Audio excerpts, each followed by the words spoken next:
Demək, salam əziz izləyicilər, bu gün mən sizinlə eyni köklü sözlər haqqında danışacağım. Gəlin başlayaq. Demək, eyni köklü sözlər haqqında danışdıqda biz bu 3 qaydaya diqqət etməliyik. Leksik şəkilçisi olmalıdır, kökü eyni niksiyası olmalıdır və kökü eyni məna verməlidir. Biz leksik şəkilçisi dedikdə, yəni o söz sadədirsə, artıq biz onu eyni köklüdür, eyni köklü olub olmadığını düşünmürük. Yəni o eyni köklü deyil. Və daha sonra əgər bir sözdə həm kök, həm leksik, həm qrammatik varsa, qrammatikə fikir vermirik. Əsas bizə lazım olan odur ki, leksik şəkilçisi olsun. Əgər leksik şəkilçisi varsa, bu zaman biz onu eyni köklü söz kimi götürə bilərik. Daha sonra eyni niksiyası. Eyni niksiyası olmasa bir söz, bu zaman biz onu məsələn olsun gül sözü. Gül sözü həm feildir, həm isim. Birisi feil olur, birisi isim olsa, bu zaman biz onu eyni köklü söz kimi götürürük. Sözü demirəm, amma sözü demirəm. Sadəcə kökünə diqqət edirik. Daha doğrusu üçüncüsü isə köklərə eyni məna verməlidir. Yəni kökü eyni məna verməlidir ki, sözün özü demirəm, artıq kökləri. Təbii ki, orada leksik şəkilçisi varsa, bu zaman söz dəyişəcək. Sadəcə kökünə diqqət yetiririk. Əgər eyni məna verirsə, bu zaman eyni köklü bu söz eyni köklü sözdür. İndi isə gəlin baxaq. Demək, birincidən yaz kökdür, argü. Yazlıq, daha sonra yazsın, yazıcı, yazılmaq,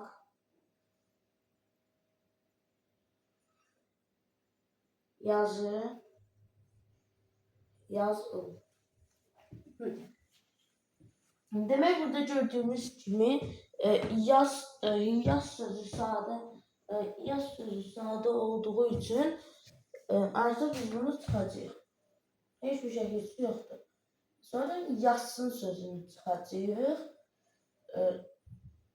Və bu qədər. Bir də yazı. Bu leksikdir, qrammatik üçün göz.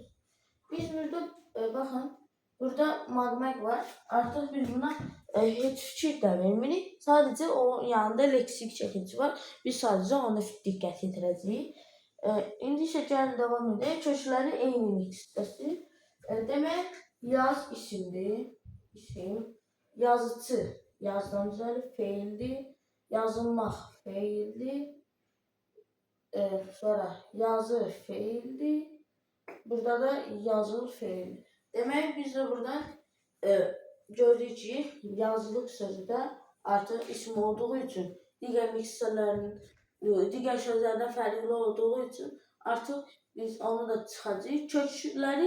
Kökləri eyni məna verməlidir. Gəlin isə burada diqqət yetirək. Demək, yaz, yazı, yaz, hamısı kökü yazdır.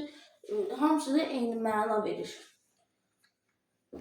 Burada cavabımız 4, 5, 6 və 7-dir. Qalanları isə çıxır. Daha sonra keçdik bura. Demək, ən birinci leksik şəkildən olub olmadığına baxaq. Ov, bir dəqiqə dağılır. Ovuc bir yerdə götürülür. Niyə? Çünki ovlamaqdan ovuc əlimizin içi ola bilməz. Yəni, mənə uyğun gəlmir. Sonra ovçu, ovla, ovlamaq, ovsuz, ov, ovdurmaq. Qrammatikdir. Demək, buradan biri çıxırıq. Bir də altını sadə söz olduqları üçün. Daha sonra burada kökləri eyni hissəsi olmalıdır.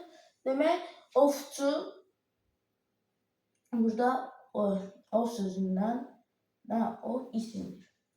Ovla isim, sonra ovlamaq ov sözü, burada ov yenə isimdir. Ovsuz ov yenə isimdir. Ancaq burada baxsaq bura, buradakı ov artıq feil üçün götürülür. Yəni bu da çıxdı. Daha sonra qaldı 2, 3, 4, 5. Kökləri bu 2, 3, 4, 5-ə baxsaq, hamısının kökləri eyni məna verir. Ov. Hamısı eyni məna verir. Demək, burada cavabımız 2, 3, 4 və 5-dir. Daha sonra gəldik axırıncı misalımıza. Burada baxın, bizdən gül feili istəyir. Demək, gəlin leksik şəkil üstlərinə baxaq. Neydə? Güllük, güllər, qrammatik şəkildir. Gülür, güldan, gülsün, güldürmək, gülüşmək və gül. Demək, buradan bizim çıxacaqlarımız güllər, gülsün və gül. Demək, bu üçünü indidən çıxırıq. İndi isə kökləri eynilik hissəsi olub olmadığına baxaq. Demək, güllük, gül isim, gülüş isim, gülüş feildir.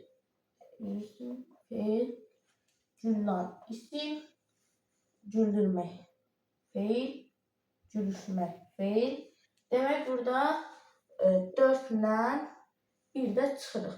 Əgər isim olsaydı feil yerində, o zaman bu ikisini götürə bilərdik. Amma bizdən feil istədiyi üçün biz bir nə 4-ü götürə bilmərik. Daha sonra kökləri eyni məna verməlidir. Gəlin baxaq.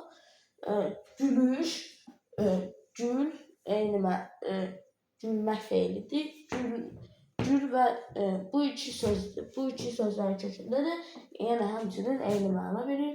Demək, biz bu 3, 6, 7-ni götürəcəyik. Bugünlük də bu qədər əziz izləyicilər. Bu gün mən sizə en köklü sözler hakkında danıştım. Kanalıma abone olup like atmayı unutmayın. Videomuzu dostlarınızla paylaşmayı unutmayın.